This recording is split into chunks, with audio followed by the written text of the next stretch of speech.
All right, Shalom. First and foremost, as always, I want to give all praise, honor, and glory unto the Most High, His only begotten Son. Call Halayim La Yahweh Bahashem Yahweh Shai Bahashem Rekah Kodash. Double honors unto the apostles and elders of Great Millstone, Root and Teach Well. Wa Baraka Thumb unto the hopeful elect. All right, now today through the Spirit, I want to go into a video entitled "Your Family Can Live," right? Your families can live. And that's via through them following your belief. If you believe in Yahweh Bashem Yahweh Shai, which Yahweh is the name of the Most High, and His Son's name is Yahweh Shai. If you believe in them sincerely and truly, and you're serving the Lord to the best of your ability, and they continue to stay with you and follow with you, then they'll make it. But if they decide to depart from you, then they won't make it.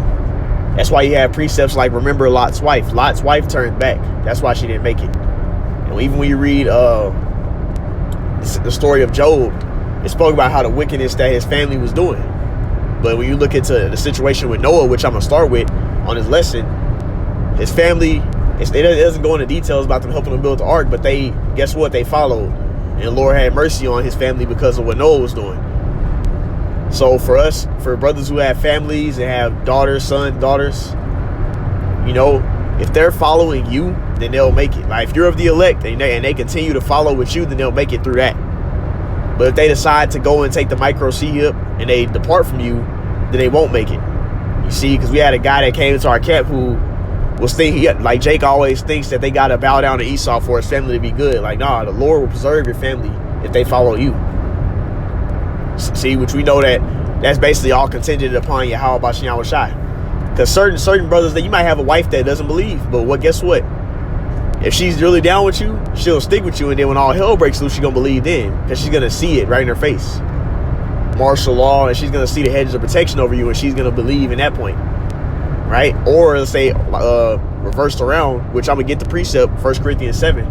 If you're a woman that's in this truth and your man doesn't believe, then guess what? When stuff starts happening, he's going to see it. And the Lord can have him come in that way. Instead of you leaving your husband. Oh, he doesn't believe, I'm going to leave my husband. No. You stick with your, if a woman is pleased to dwell with you, you stay with her. And if a man, if you're a woman that believes and your husband is pleased to dwell with you, he just doesn't believe, then you got to stick with him. You see?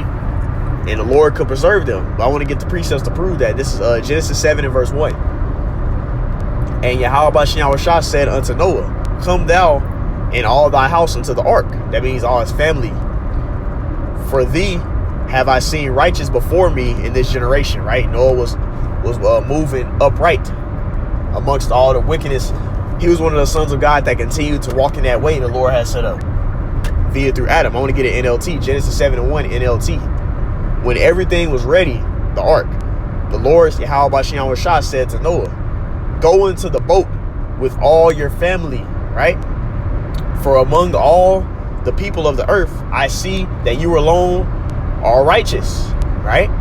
So the Lord accepted, Noah's sacrifice. The way he lived his life on the earth, it pleased the Lord to the point where he moved in fear. So the Lord preserved him. Now when you go down here, I believe it's verse 23. Okay? It reads, it says, all in those, Genesis 7 and 23. It says, and every living substance was destroyed, which was upon the face of the ground during the flood, right? It says both man and cattle and the creeping things and the fowls of the heaven, right? And they were destroyed. It says from the earth. Noah, it says, only remained alive, and they that are with him inside the ark. And we're in the spiritual ark now. That spiritual ark is being in his truth. You see? So if your family sticks with you, through the time period of the Great Tribulation, then they'll be preserved. They'll make it. If you make it, your family will make it. They stick with you. But if they leave, they won't make it. You see? That's what happened with Noah's situation. His family stuck with him, so he made it. Right? Now I want to get this one. This is 1 Timothy 2 and 15. It says, notwithstanding, she shall be saved in childbearing if they continue in faith and charity with holiness and sobriety. If she continues, right? Because like if a woman is bearing the children of a man of the elect, then guess what? The Lord is going to preserve that woman if she continues to follow that man whom placed his seed inside of her, right? That's why you're going to have precepts. You have scriptures and prophecies like Isaiah 4:1. It's going to happen. See, so if your woman decides to stick with you, which is of the Lord puts it in her spirit to be strong enough to stay with you through Jacob's trouble, then guess what? She'll be preserved along with your children. But if they decide to go back into the world or they leave, they stop following you, then they won't make it, right? That's the simple breakdown. This is Hebrews 11:7. It says, by faith, Noah, being warned of the Heavenly Father of yet things not seen as of yet, right? So ultimately it never rained on the earth, but the Lord said it was going to be rain to the point where it was going to flood everything. So that wasn't something that people were used to seeing. They were like, what, nigga? We get missed. Ain't gonna be no flood.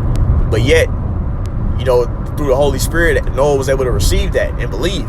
And to the point where he built the ark, moved with fear of the Lord, right? And his family, guess what? They just stuck with him. So then the Lord preserved them, because it goes on, it says, moved with fear, prepared an ark to the saving of his house, of his family. You see, so Noah and his sons got preserved, Shem, Ham, and Japheth, and then their wives. It says, by the which he condemned the world, and he became an heir of righteousness, which is by faith, right? Through faith, through belief. That's why he built the ark, and he got moved through the faith, and also he feared the Lord. He actually believed the Lord was going to judge this place and flood everything, which the Lord did. And so he moved with that faith, and the Lord preserved him and his family, right? And that's the same thing for us brethren now. All right, Proverbs 20:7, it says, the just man walketh in his integrity, and his children are blessed after him. Right, let's get it NLT. The godly walk with integrity. That means you doing the right thing. In his grace period, it says, blessed are the children who follow them, right? Which ultimately is going to your seed like after you, but you can apply that to being spiritually now. If you're living a lifestyle that's pleasing unto Yahweh Shem Yahweh Shai, and your child decides to follow you, the Lord put the spirit on your children to follow you, or your wife, then guess what? They'll be preserved too. They'll be blessed too. You see? So it's all contingent upon your family following you, and what you do is gonna matter. It's Psalms 103 and verse 17. It says, but the mercy of Yahweh Shem Yahweh Shai is from everlasting to everlasting upon them that fear him, and his righteousness unto children's children. So ultimately to generations after you.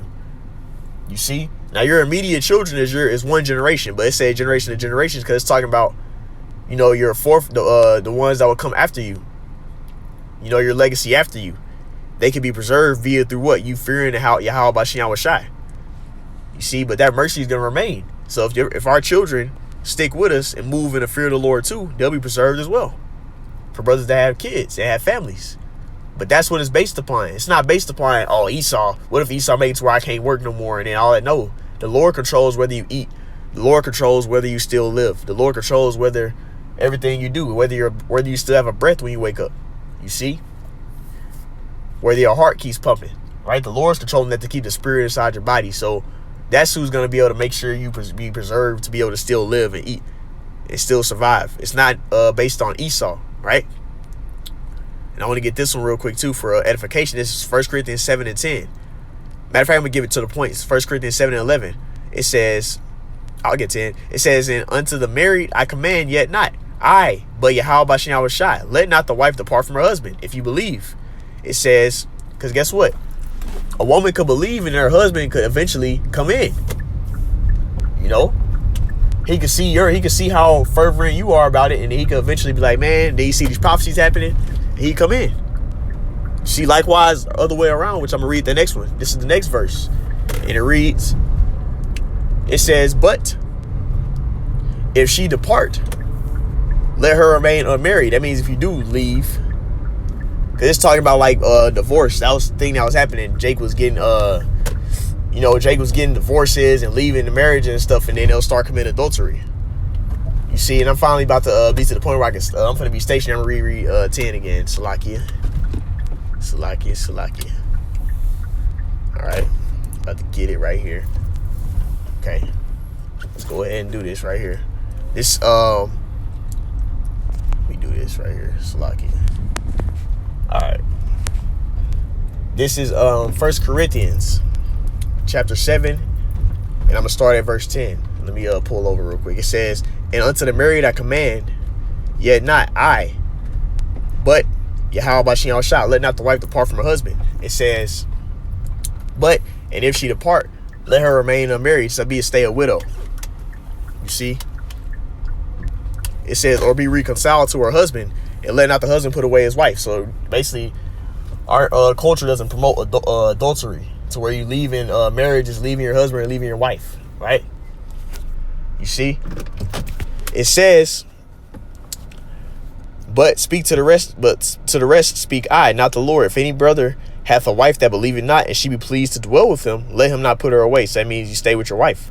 Because guess what? It says, and a woman which hath a husband that believeth not, and he be pleased to dwell with her, let her not leave him. For the unbelieving wife is sanctified by the wife. The unbelieving husband is sanctified by the wife, and the unbelieving wife is sanctified by the husband. Else were your children unclean, but now are holy. Right? So if they don't depart, then they could be preserved. They could eventually come in and start believing. So if you have a wife that doesn't really believe, then guess what? You stick with her if she's still pleased to dwell with you. And likewise, if you're a wife and you have a husband that doesn't believe, you stick with him, because they could eventually come in, be through you. This Jeremiah 31:7-8. It says, for thus saith Yahweh Bashem Yahushua, sing with gladness for Jacob, and shout among the chief of the nations. Publish ye, praise ye, and say, O Yahweh Bashem Yahushua, save thy people, the remnant of Israel, the elect. Right? And this goes to that deliverance the Lord is going to bring. It says, verse 31:8, behold, I will bring them from the north country, North America, and gather them from the coast of the earth where we've been scattered. And with them the blind and the lame, the woman with child. So women that are childbearing. Right? It says, and her that travaileth with child together, a great company shall return thither. It's going to be a great multitude that make it. A lot of brothers, wives, and families and children are going to be amongst that great multitude when the Lord delivers us, right? So you don't worry about your family making it. If your family keeps following you, then the Lord will preserve them. But if they depart, they could depart at the last minute. They won't make it. If they continue with you until the end, they'll make it, bro. So that's the point I wanted to go into. It was a brother that was a dude that came to the camp. And he was inquiring about that, man. What if you got to sacrifice for your family? Well, the Lord will save your family if they continue to follow you, if you're of the elect.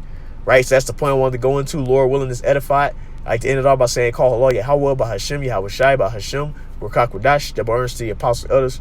Great millstone, root teach well. So next time, come out, Shalom.